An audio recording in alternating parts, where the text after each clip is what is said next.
أعوذ بالله من الشيطان الرجيم.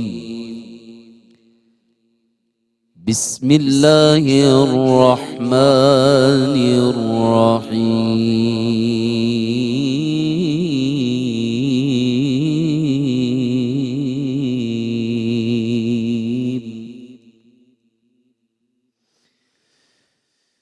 يا بني إسرائيل اذكروا نعمتي التي أنعمت عليكم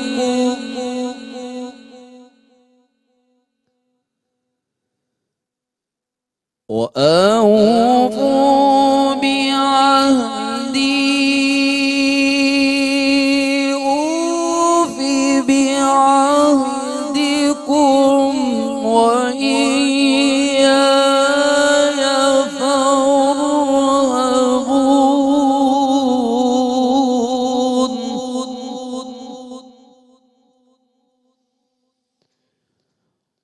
وإياي فارهبون.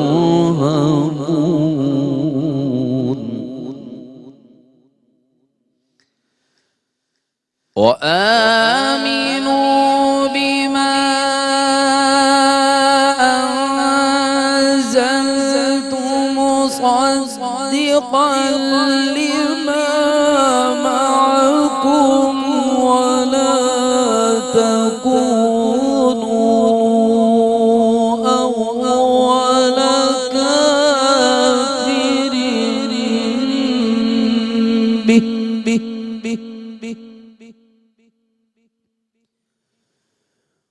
ولا تشتروا بآياتي ثمنا قليلا وإياي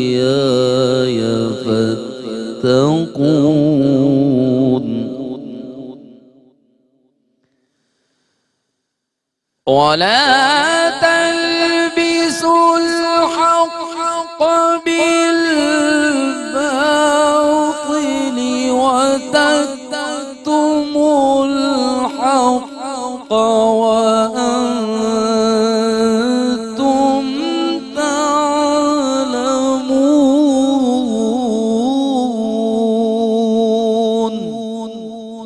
صدق الله العظيم. نحمده ونصلي ونسلم على رسوله الكريم اما بعد فاعوذ باللہ من الشیطان الرجیم بسم اللہ الرحمن الرحیم. سامعین و حاضرین السلام علیکم ورحمۃ اللہ وبرکاتہ. تفسیر قرآن کے ایک نئے پروگرام کے ساتھ ہم آپ کی بارگاہ میں حاضر ہیں، اور آج الحمدللہ سورہ بقرہ کی آیات 40، 41 اور 42 کی آپ کے سامنے تلاوت کی گئی. سورہ بقرہ کے 4 رکوع اس سے پہلے مکمل ہو چکے تھے. آیات 39 کی جو ہے وہ 39 آیات کی تفسیر بھی مکمل ہو چکی تھی، اور آج جو ہے وہ ہم 5ویں رکوع سے اس کا آغاز کر رہے ہیں. میں جو آج کے سیگمنٹ میں بڑی پیاری اور خوبصورت آواز میں قاری صاحب نے تلاوت فرمائی 3 آیات کی، ان کا پہلے آپ کے سامنے ترجمہ پیش کرتا ہوں، پھر اس کے مختلف حصوں پر ہم مختصراً بات کریں گے. رب کائنات نے ارشاد فرمایا کہ یا بنی اسرائیل، اے بنی اسرائیل، اذکروا نعمتی، یاد کرو میری نعمت کو، التی انعمت علیکم، جو میں نے تم پر انعام کی، وَأَوْفُوا بِعَهْدِي، اور پورا کرو میرے وعدے کو، اوفی بعہدکم، میں پورا کروں گا تمہارے وعدے کو، وَإِيَّايَ فَارْهَبُونَ، اور مجھ ہی سے ڈرو، وَآمِنُوا، اور ایمان لاؤ، بما اس پر، انزلت، جو میں نے نازل فرمایا، مصدقاً، تصدیق کرنے والا ہے، لما معکم، اس کی جو تمہارے ساتھ ہے، ولا تکونوا اول کافر بھی، اور اس کے پہلے کافر نہ بنو۔ ولا تشتروا بآیاتی ثمنا قلیلا، اور میری آیتوں کو تھوڑی قیمت کے بدلے میں مت بیچو۔ وَإِيَّايَ فَاتَّقُونَ، اور مجھ ہی سے ڈرو۔ وَلَا تَلْبِسُوا الْحَقَّ بِالْبَاطِلِ، اور حق کو باطل کے ساتھ مکس نہ کرو۔ وَتَكْتُمُوا الْحَقَّ، اور تم حق کو چھپاتے ہو۔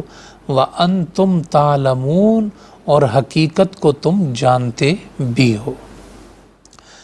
حضرات محترم، اس سے پہلے چار رکوع جو سورہ بقرہ کے ذکر کیے گئے، ان 4 رکوع میں آپ سمجھ لیں کہ پوری دنیا کو آپ دیکھیں کہ پہلے ایمان والوں کا ذکر ہے، پھر کفر والوں کا ذکر ہے، پھر منافقین کا ذکر ہے، پھر یا ایھا الناس، پھر اس کے بعد حضرت آدم کی تخلیق کا ذکر، تو پوری کائنات کو ایک دعوتی انداز میں مخاطب کیا گیا ہے 4 رکوع کے اندر۔ اب اس کے بعد 5ویں رکوع میں آغاز ہو رہا ہے بنی اسرائیل کے تذکرے سے۔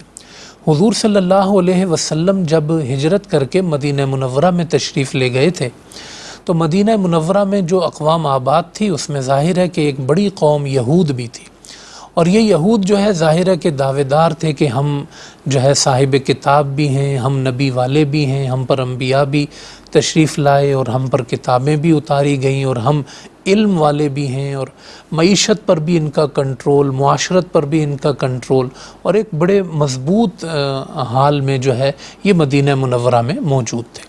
لیکن حقیقت یہ تھی کہ نبی تو ان کے پاس آئے، مگر انہوں نے ان کی قدر نہ کی تھی کہ ان کی تعلیم کو چھوڑ دیا۔ کتابیں تو ان کے پاس آئیں، مگر انہوں نے تحریف کی اور تبدیلی کی۔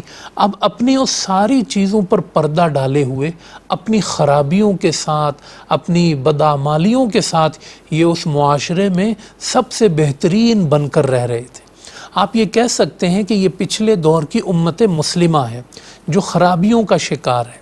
تو اب جب حضور علیہ السلام مدینہ میں تشریف لائے ہیں تو آپ صلی اللہ علیہ وسلم کے ذریعے سب سے پہلے انہیں بھی مخاطب کیا گیا ہے، تاکہ ایک تو لوگوں کے سامنے ان کا چہرہ واضح ہو کہ یہ کیا ہیں، ان کی موجودہ کیفیت کیا ہے اور بدعمالیاں کیا ہیں، اور دوسری طرف اللہ پاک کا جو انداز ہے کہ وہ اپنے سارے بندوں پہ رحم فرمانا چاہتا ہے، تو بنی اسرائیل کو بھی دعوت دی گئی ہے، اسلام کی دعوت دی گئی ہے، نیک اعمال کی دعوت دی گئی ہے، اور ان کے سامنے سارا صحیح رخ پیش کیا گیا ہے۔ اس لیے اس پر آپ توجہ فرمائیے گا کہ سورہ بقرہ کے رکوع نمبر 5 سے لے کے رکوع نمبر 14 تک، یعنی تقریباً 10 رکوع ایسے ہیں کہ جس میں مسلسل اللہ پاک نے اہل یہود کا تذکرہ فرمایا ہے۔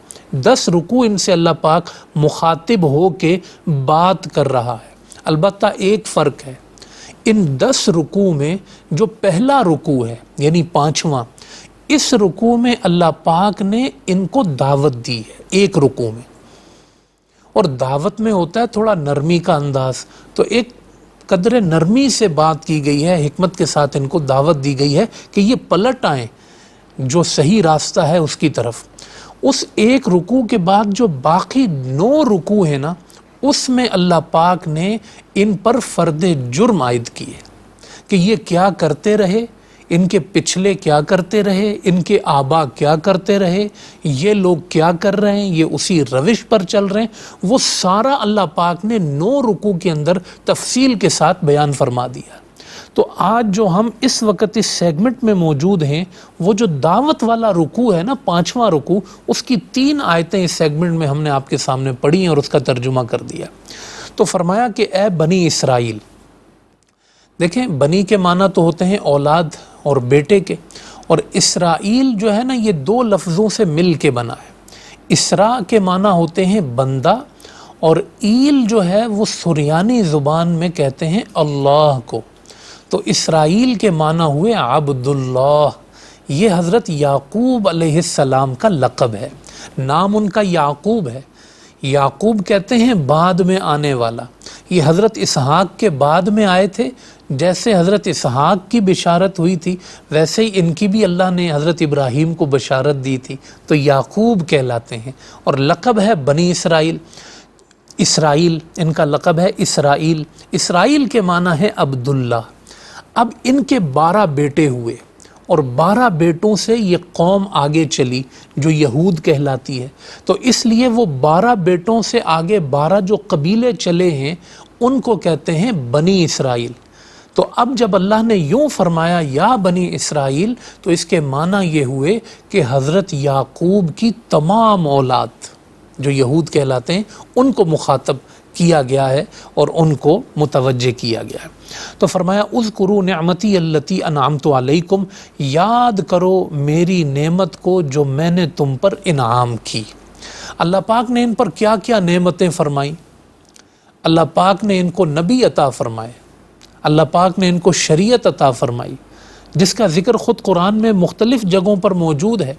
وَاذْكُرُوا نِعْمَةَ اللَّهِ عَلَيْكُمْ، اللہ پاک فرماتا ہے کہ یاد کرو میری اس نعمت کو کہ اس نے تمہیں جو ہے وَاسَقَكُمْ بِهِ، تمہیں ایک شریعت اور مضبوط وعدہ عطا فرمایا۔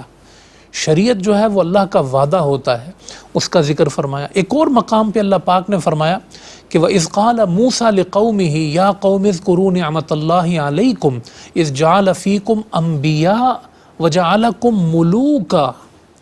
حضرت موسیٰ کہتے ہیں کہ تم پہ اللہ نے انعام کیا ہے، تمہیں نبی بھی عطا کیے ہیں، بادشاہ بھی عطا کیے ہیں۔ حضرت سلیمان دیکھیں کیسے بادشاہ، حضرت داؤد دیکھیں بادشاہ، حضرت طالوت بادشاہ، اور نبیوں کا ایک طویل سلسلہ ان کے اندر جاری و ساری ہے۔ تو یہ نبیوں کی اولادیں ہیں اور ان کے آبا انبیاء کرام ہیں، یہ کتنی بڑی نعمت ہے۔ اللہ پاک فرما رہا ہے میری اس نعمت کو یاد کرو۔ اس نعمت کو یاد کرنے کے بجائے انہوں نے کیا کر لیا تھا؟ انہوں نے اس کو اپنے تکبر کا ذریعہ بنا لیا تھا۔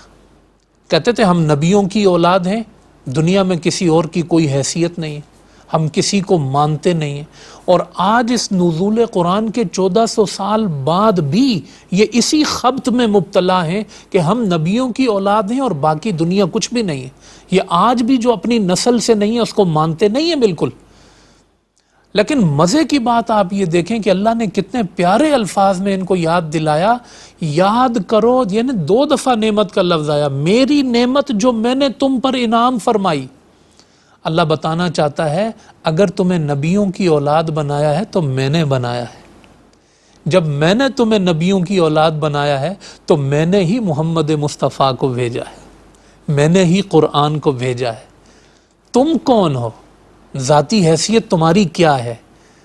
اپنی ذات میں تم کیا ہو؟ کچھ بھی نہیں ہو۔ اگر میری مہربانی نہ ہوتی، میں انعام نہ کرتا تو تم کیا ہوتے؟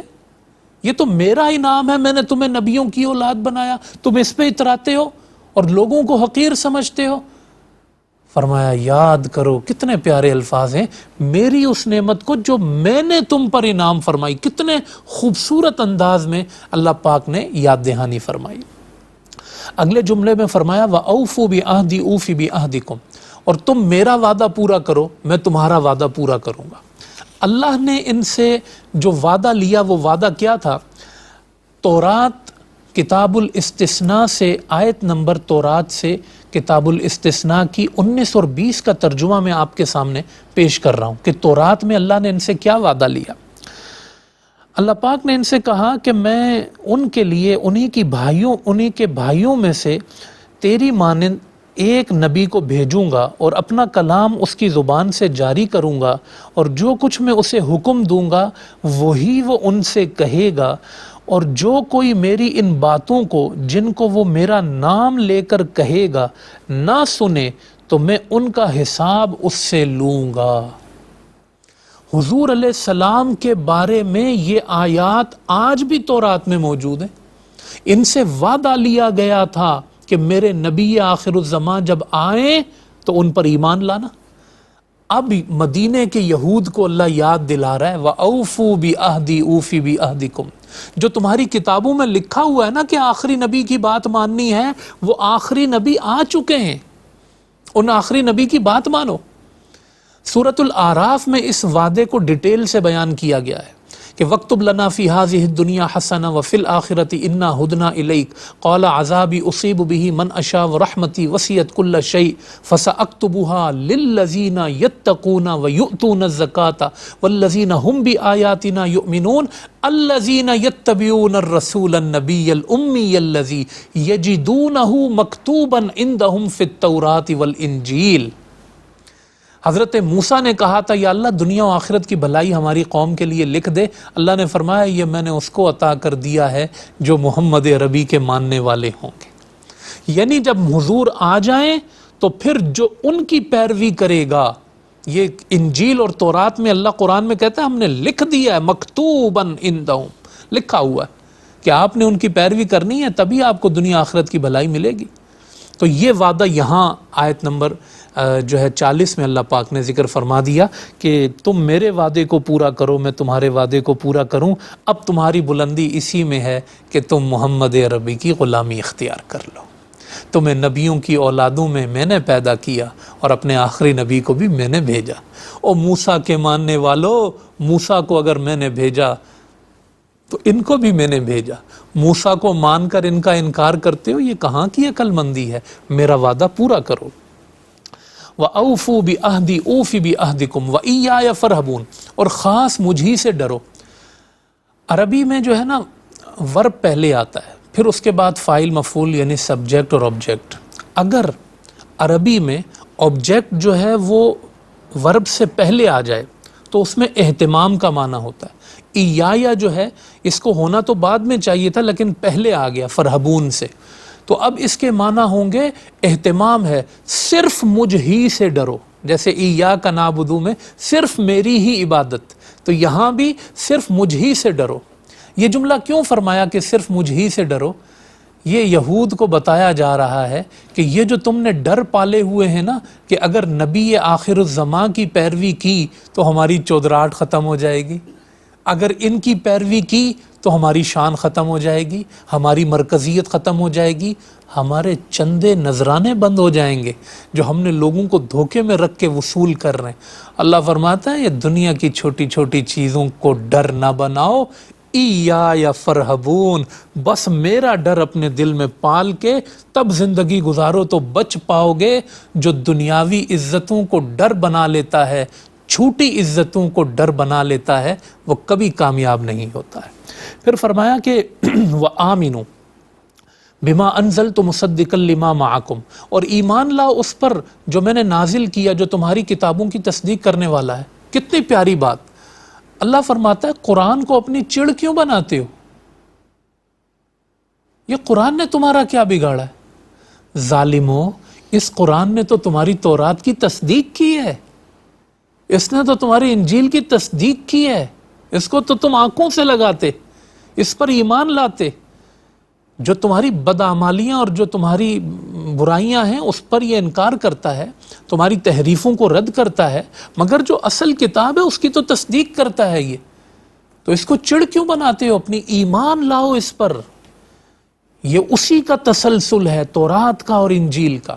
وَآمِنُوا بِمَا أَنزَلْتُ مُصَدِّقًا لِمَا مَعَكُمْ، ایمان لاؤ جو میں نے نازل کیا یہ تمہاری تصدیق کرنے والا ہے۔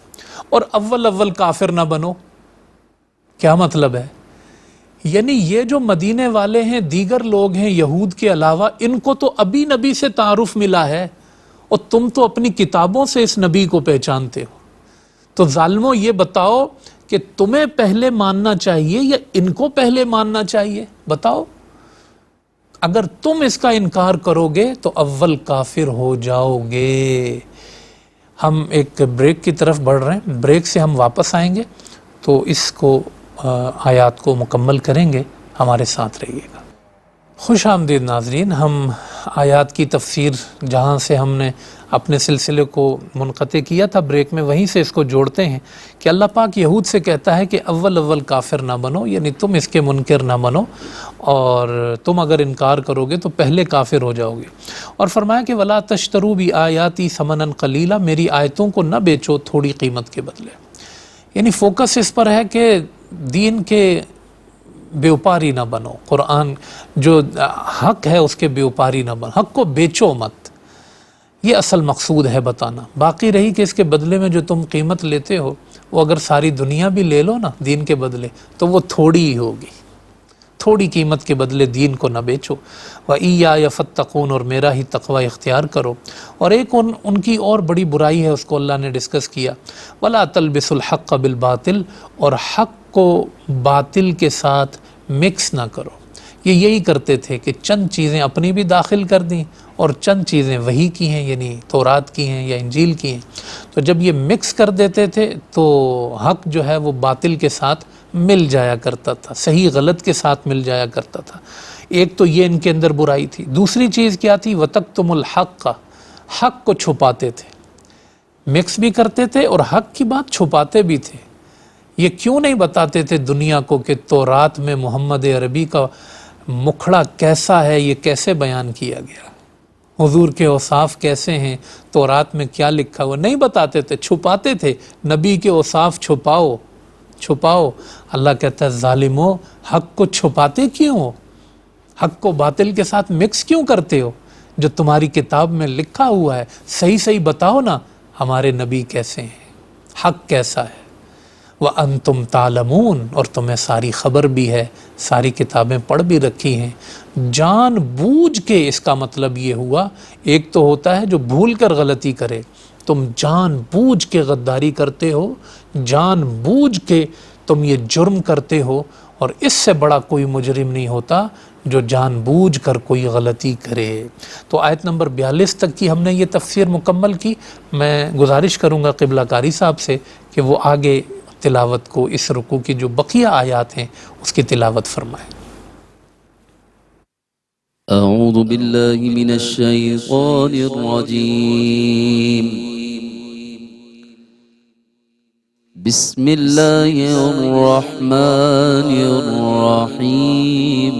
وَأَقِیمُوا الصَّلَاةَ وَآتُوا الزَّكَاةَ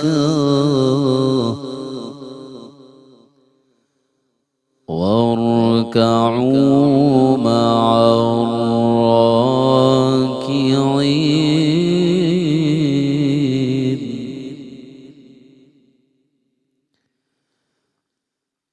أَتَأْمُرُونَ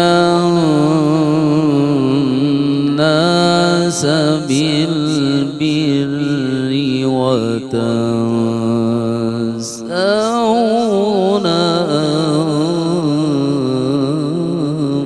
أَنفُسَكُمْ وَأَنْتُمْ تَتْلُونَ الْكِتَابَ أَفَلَا تَعْقِلُونَ.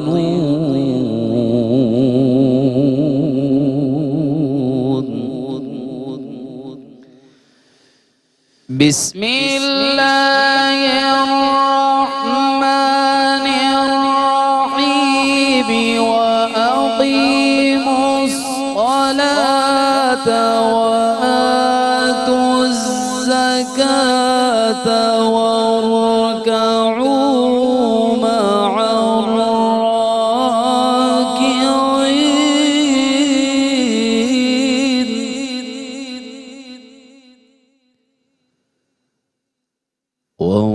وَارْكَعُوا مَعَ الرَّاكِعِينَ.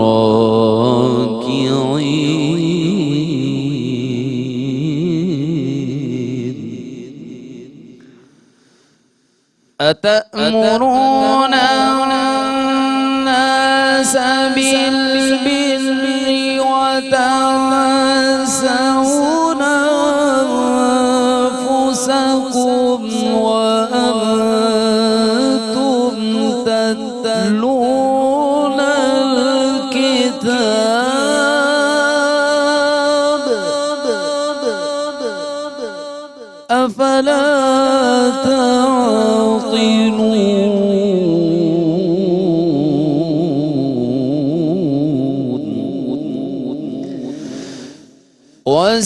وَاسْتَعِينُوا بِالصَّبْرِ وَالصَّلَاةِ وَإِنَّهَا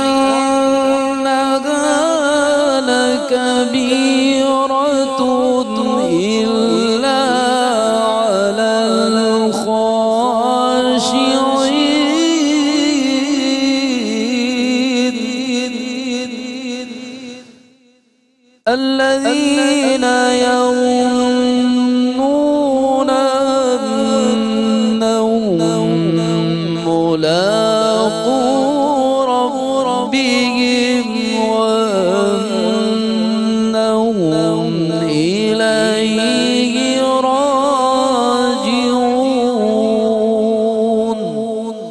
صدق الله العظيم. جزاک اللہ قاری صاحب، بہت ہی خوبصورت انداز میں قاری صاحب نے تلاوت کی، اور اس رکوع کی بقیہ آیات کی بھی ہم پہلے ہم اس کا ترجمہ کر لیتے ہیں، پھر اس کے مختلف حصوں پر ہم بات کریں گے۔ اللہ پاک نے ارشاد فرمایا، یہ آیت نمبر 43 سے لے کے 46 تک کا ترجمہ ہے۔ فرمایا کہ واقیم الصلاۃ، اور نماز قائم کرو، وآتوا الزکاۃ، اور زکوٰۃ ادا کرو، ورکعوا مع الراکعین، اور رکوع کرنے والوں کے ساتھ رکوع کرو۔ اتأمرون الناس بالبر، کیا تم لوگوں کو حکم دیتے ہو نیکی کا، وتنسون انفسکم، اور اپنے آپ کو بھول جاتے ہو، وانتم تتلون الکتاب، حالانکہ تم کتاب کی تلاوت بھی کرتے ہو، افلا تعقلون، کیا تمہیں عقل نہیں ہے؟ واستعینوا بالصبر والصلاۃ، اور مدد حاصل کرو صبر کے ذریعے، نماز کے ذریعے، وانہا لکبیرۃ، اور بے شک یہ نماز بہت بھاری ہے، الا علی الخاشعین، سوائے ان لوگوں کے جو اللہ سے ڈرنے والے ہیں، الذین، یہ وہ لوگ ہیں، یظنون، جو یقین رکھتے ہیں، انہم ملاقو ربہم، کہ وہ اپنے رب سے ملاقات کریں گے، وانہم الیہ راجعون، اور پلٹ کر اپنے رب کی طرف جائیں گے۔ آیت نمبر 43 سے ہم تفسیر کا آغاز کرتے ہیں۔ دیکھیں اس سے پہلے کا جو حصہ ہے 5ویں رکوع کا، اس میں تو عقائد پر بات ہوئی، اصولی بات ہوئی کہ آپ حضور پر ایمان لاؤ، وعدے کو وفا کرو، قرآن کریم پر ایمان لاؤ، تحریف نہ کرو، تبدیلیاں نہ کرو، یہ ایک ان کو یاد دہانی بھی کرائی گئی اور ان کو حکم بھی دیا گیا۔ اس دوسرے حصے میں رکوع کے اللہ پاک نے کہا کہ اتنا کافی نہیں ہے کہ آپ کا عقیدہ ٹھیک ہو اور آپ کہیں کہ جی میں تو مانتا ہوں اور میں جو ہے وہ قرآن پر بھی ایمان لایا اور میں نبی پر بھی ایمان لایا، اور اس کے بعد کوئی ذمہ داریاں نہیں ہیں۔ فرمایا نہیں، چند اعمال بھی بڑے ضروری ہیں اے اہل یہود، یہ تمہاری پچھلی امتوں میں یہ اعمال ادا کیے جاتے رہے ہیں، تم جس طرح عقیدوں سے پھر گئے ایسے ہی تم عملوں سے بھی پھر گئے، ہم تمہیں عمل کی بھی دعوت دیتے ہیں۔ میں نے آپ کو بتایا تھا کہ 5واں رکوع دعوت کا رکوع ہے جس میں یہود کو دعوت دی گئی ہے۔ اب وہ عمل کیا ہیں آپ دیکھیں، وَأَقِيمُوا الصَّلَاةَ، اور نماز قائم کرو، وَآتُوا الزَّكَاةَ، اور زکوٰۃ دو، وَارْكَعُوا مَعَ الرَّاكِعِينَ، اور رکوع کرنے والوں کے ساتھ رکوع کرو۔ اس سے پتہ چلا کہ نماز جو ہے وہ ہر جو ہے وہ شریعت میں ہر نبی کی دعوت میں موجود ہے۔ حضرت موسیٰ علیہ السلام نے بھی قرآن کریم میں جہاں ان کی دعوت کا ذکر ہے وہ یہی کہا کرتے تھے کہ میں اپنے لوگوں سے کہتا ہوں کہ اللہ پر ایمان لاؤ اور نماز قائم کرو۔ سارے نبیوں کی دعوت ہے، وہ دعوت انہیں یاد دلائی گئی، اور ساتھ ہی یہ فرمایا کہ زکوٰۃ ادا کرو، یعنی زکوٰۃ کے معنی ہے مال کے ذریعے اپنا تزکیہ کرو، اور جو حد اللہ نے مقرر کی ہے اس کو اپناؤ، اور یہ بھی تم پر فرض ہے، اس کو ادا کرو۔ اور فرمایا رکوع کرنے والوں کے ساتھ رکوع کرو، یعنی باجماعت نماز پڑھو۔ اچھا یہ بھی تو کہا جا سکتا تھا کہ سجدہ کرنے والوں کے ساتھ سجدہ کرو، لیکن یہود کو کہا نہیں، رکوع کرنے والوں کے ساتھ رکوع کرو۔ یہ بڑا معنی خیز جملہ ہے۔ اس جملے میں ایک طرف تو باجماعت نماز کا حکم آ گیا، دوسری طرف یہود نے ایک یہ اختراع بھی اپنا لی تھی، وہ کہتے تھے نماز میں رکوع کچھ نہیں ہے۔ ایک تو نماز چھوڑتے تھے، جماعت چھوڑتے تھے، اپنی عبادت گاہ میں نہیں آتے تھے، اور نماز کے پارٹس کو بھی حذف کرتے تھے کہ یہ نہیں ہے، یہ نہیں ہے، مقصود کچھ بھی ہو۔ تو اللہ نے کہا وہ نماز پڑھ جس نماز میں رکوع ہے، رکوع والی نماز پڑھ، اور رکوع کرنے والوں کے ساتھ رکوع کر۔ یہ بھی یہی کرتے تھے، اچھی اچھی عبادت گاہیں بنا لیتے تھے اور عبادت گاہ میں نہیں آتے تھے، اس میں کچھ ملازم آگے، چوکیدار آگے، غریب لوگ آگے، کہتے تھے یہ عبادت گاہ میں جانا ہماری شان کے خلاف ہے۔ اتنے تکبر میں مبتلا ہوئے۔ یہ امت مسلمہ کے لیے بھی ہے۔ میں یہ حدیث آپ کو یہاں یاد دلا دوں، حضور علیہ السلام نے فرمایا میری امت بھی وہی سب کچھ کرے گی جو یہود نے کیا ہے، حتیٰ کہ حضور نے فرمایا حذو النعل بالنعل، جیسے ایک جوڑی ہوتی ہے نا چپل کی جس میں دو چپلیں آپس میں بالکل برابر ہوتی ہیں، حضور نے فرمایا ایسے ہی عمل میں یہ قوم جو ہے تمہارے اعمال یہودیوں کی طرح ہو جائیں گے۔ یہ بڑے ڈرنے کی بات ہے، یہ دعوت صرف ان کو نہیں ہے، یہ دعوت ہمیں بھی ہے کہ جب پچھلی امت مسلمہ نے غلط کام کیے تو اللہ نے ان کی پکڑ فرمائی، تو آپ کون ہیں؟ آپ اپنے آپ کو درست کر لیں۔ دیکھیں نماز کی بات کی جا رہی ہے، نماز کے بغیر اللہ بندے سے رابطہ نہیں کرتا ہے، محبت والا اور رحمت والا، بنیاد ہے، یہاں سے تو تعلق شروع ہوتا ہے۔ جو اس کے گھر میں جانا پسند نہ کرے، اللہ اس کو کیسے پسند کرے گا؟ اور یہ آج کا بڑا مرض ہمارے اندر پیدا ہو گیا ہے، اچھا جی میں گھر میں ہی پڑھ لیتا ہوں، جب آنکھ کھلتی ہے تو پڑھ لیتا ہوں۔ کیوں بھائی؟ کیا اللہ کا گھر کوئی اہمیت نہیں رکھتا؟ اس کا حکم کوئی اہمیت نہیں رکھتا؟ وَارْكَعُوا مَعَ الرَّاكِعِينَ، جماعت سے نماز پڑھو، 27 درجے افضل ہے نماز پڑھنا، اور واجب ہے یہ نماز کو باجماعت ادا کرنا۔ آپ نے بلکہ حضور علیہ السلام نے فرمایا کہ ایک جنگل میں 3 لوگ بھی ہوں نا تو جماعت قائم کریں، ایک شہر میں 3 لوگ ہی ہوں، ایک گاؤں میں 3 لوگ ہی ہوں، وہ اس کو جماعت کے ساتھ ادا کریں۔ تو نوجوانوں سے، بچوں سے میں مخاطب ہوں، اپنا مزاج ایسا بناؤ کہ جب اذان ہو تو تمہارے قدم مسجد کی طرف اٹھنا شروع ہو جائے۔ پچھلی قومیں برباد ہو گئیں یہ عمل ترک کرنے کی وجہ سے۔ فرمایا نماز قائم کرو، رکوع کرنے والوں کے ساتھ رکوع کرو۔ پھر اگلی آیت میں، آیت نمبر 44 میں فرمایا اَتَأْمُرُونَ النَّاسَ بِالْبِرِّ، یہ حکم دیا گیا ہے جو یہود کے علماء ہیں نا ان کو، وہ مخاطبین ہیں۔ وہ کیا کرتے تھے؟ لمبے لمبے لیکچر دیتے تھے، تقریریں بڑی اچھی کرتے تھے، اور خوب فلسفے بیان کرتے تھے، خود عمل نہیں کرتے تھے۔ یہ ہو سکتا ہے ہمارے آج کے واعظوں میں بھی یہ چیز پیدا ہو گئی ہو کہ لیکچر دینے میں بہت لمبے لمبے لیکچر ہیں اور خود عمل نہیں کرتے، نماز کا حکم دیں اور خود نماز نہ پڑھیں۔ ہو سکتا ہے ایسا ہو، جن لوگوں میں ہیں وہ جاگ جائیں۔ اللہ نے یہود کے علماء کو مخاطب کیا اور فرمایا تم لوگوں کو اچھائی کا حکم دیتے ہو اور اپنے آپ کو بھول جاتے ہو اور خود کتاب کی تلاوت بھی کرتے ہو۔ تمہیں سب پتہ ہے کتاب میں لکھا ہوا کامیابی کیسے حاصل ہوگی، دوسروں کو کامیاب بنانا چاہتے ہو اور خود کو بڑی سخت پکڑ ہوگی۔ افلا تعقلون، یہ بڑی بے وقوفی ہے۔ پھر فرمایا وَاسْتَعِینُوا بِالصَّبْرِ وَالصَّلَاةِ، اور مدد حاصل کرو صبر کے ذریعے اور نماز کے ذریعے۔ آپ دیکھیں نماز پھر آ گئی ہے، ایک رکوع میں دعوت دیتے ہوئے 2 دفعہ نماز آئی ہے، اور مدد حاصل کرو صبر کے ذریعے اور نماز کے ذریعے۔ بڑا معنی خیز جملہ ہے۔ دیکھو پچھلی آیت میں فرمایا تھا کہ تم اپنے آپ کو بھول جاتے ہو اور لوگوں کو حکم دیتے ہو، یہ نفس پرستی کیوں کر رہے ہو؟ اگر یہ نفس پرستی چھوڑنی ہے نا تو ساتھ ہی حکم آ گیا صبر کرنا پڑے گا۔ ایک آدمی اگر صبر نہیں کرے گا نا تو وہ کبھی بھی اس روش کو درست نہیں کر سکتا، کیونکہ ان کے علماء لیتے تھے نذرانے، اور نذرانے لے کر کسی کو مغفرت کا پروانہ دینا ہو، کسی کو باطل کا حکم دینا ہو، دے دیا کرتے تھے۔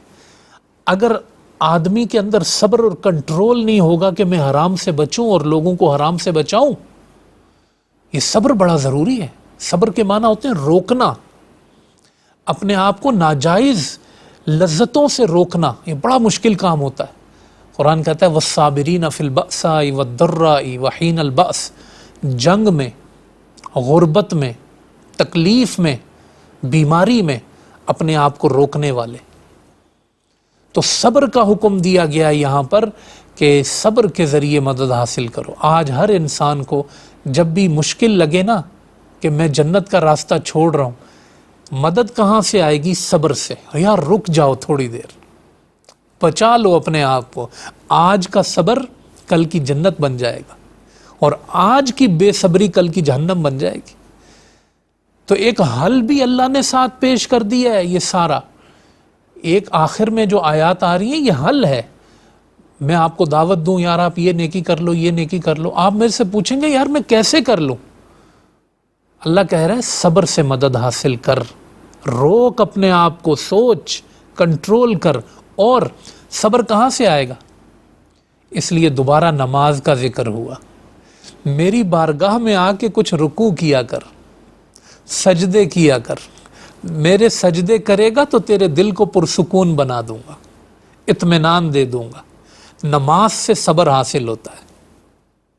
کبھی راتوں میں میرے لیے اٹھ، کبھی فرض نمازوں میں میرے لیے پہنچ، کبھی میرے نبی کی اقتداء میں نفل ادا کر. یہ نماز تیری مدد کرے گی. جب تو بہکنے لگے گا نماز میں آ، میں تجھے بہکنے سے روک دوں گا. تو اصل ہے صبر، اور پھر صبر کا ذریعہ ہے نماز. تو اس لیے صبر کے بعد نماز کا ذکر فرمایا کہ مدد حاصل کرو صبر کے ذریعے اور نماز کے ذریعے. اچھا جی، اب آپ کہیں گے یار نماز بھی کیسے پیدا ہو، کیسے نمازی بن جاؤں؟ اللہ نے اس کا بھی ذریعہ بیان کر دیا آگے. فرمایا اور یہ نماز بھاری ہے مگر ان لوگوں پر بھاری نہیں ہے جو خاشعین، ڈرنے والے ہیں. خشوع پیدا کرو. خشوع کہتے ہیں دل کی کیفیت کو، دل میں اللہ کا جلال محسوس کرنا، دل میں یہ غور و فکر کرنا کہ میں نے کس اللہ کو جواب دہی کے لیے، جس نے یہ اتنے زمین و آسمان بنائے، جو اتنا بڑا رب العالمین ہے، میں کیسے اس کو جواب دوں گا؟ جب اس کی عظمت دل میں بٹھاؤ گے نا، یہ ہے خشوع. پھر نماز بھی آ جائے گی. نماز ہوتی خشوع والی ہے. سورہ مومنون میں فرمایا قد افلح المومنون الذین هم فی صلاتہم خاشعون. نماز میں خشوع، دل اللہ کی بارگاہ میں جھکا ہوا ہوتا ہے. تو بنیاد کیا بنی کہ دل کی دنیا ٹھیک کرو اور اس میں خشوع پیدا کرو. جب خشوع پیدا ہوگا تو نماز پیدا ہوگی. جب نماز پیدا ہوگی تو صبر پیدا ہوگا. جب صبر پیدا ہوگا حرام کھانا چھوڑ دو گے، بے عملی کرنا چھوڑ دو گے، جماعت ترک کرنا چھوڑ دو گے، برائیوں سے دور ہو جاؤ گے. یہ پورا سلیبس اور نصاب اللہ پاک نے بیان فرما دیا ہے. یہ خاشعین کون لوگ ہوتے ہیں؟ آپ کہیں کہ جی اللہ سے ڈرنے والے کون ہوتے ہیں؟ آؤ تمہیں اس کا بھی اللہ فرماتا ہے کہ میں مرکز بتا دوں. الذین یظنون انہم ملاقو ربہم، یہ وہ لوگ ہوتے ہیں جنہیں یہ یقین ہوتا ہے کہ وہ اپنے رب سے ملاقات کرنے والے. اگر آپ یہ سوچ لیں کہ اللہ سے نہیں ملنا تو پھر کچھ بھی نہیں ہوگا. سوچ شروع یہیں سے ہوگی کہ رب سے ملاقات کرنی ہے. جیسے حدیث میں حضور علیہ السلام نے فرمایا نا، من احب لقاء اللہ احب اللہ لقاء. جو اللہ سے ملاقات پسند کرتا ہے نا، اللہ بھی اس سے ملنا پسند کرتا ہے. ومن کرہ لقاء اللہ کرہ اللہ لقاء. جو اللہ سے ملنا پسند نہیں کرتا نا، اللہ بھی اس سے ملنا پسند نہیں کرتا. یہ بنیاد ہے. میں نے اور آپ نے یہ ذہن بنانا ہے، یہ پسندیدگی کے ساتھ اپنے رب کی ملاقات کی طرف بڑھنا ہے. جب ہم نے رب سے ملاقات کا سوچ لیا نا، فوراً دل میں خشوع پیدا ہوگا. پھر وہی سلسلہ جاری ہے کہ خشوع سے نماز، نماز سے صبر اور صبر سے نیکیاں. کیا میرے رب کے کلام کی ایک ایک آیت دوسری آیت سے جڑی ہوئی ہے. تو ہم اس مضمون کو، اس رکوع کو، اس سیگمنٹ کو اور آج کے پروگرام کو یہاں پر اس پیغام کے ساتھ ختم کر رہے ہیں کہ ہم نے یہود کی اعمال کی طرح اپنے اعمال کی بنیاد نہیں رکھنی ہے، بلکہ اپنے نبی کی اطاعت، سارے نبیوں کی عزت و کرامت اور ساری کتابوں پر ایمان کے ساتھ اپنی زندگی بسر کرنی ہے. اللہ ہمیں قرآن سے جوڑ دے اور جوڑے رکھے اور اس کی ہدایت کو سمجھنے عمل کرنے کی توفیق عطا فرمائے. اللہ ہم سب کا حامی و ناصر ہو. اگلے پروگرام میں پھر بات ہوگی، ضرور شامل رہیے گا. وما علینا الا البلاغ المبین. الف لام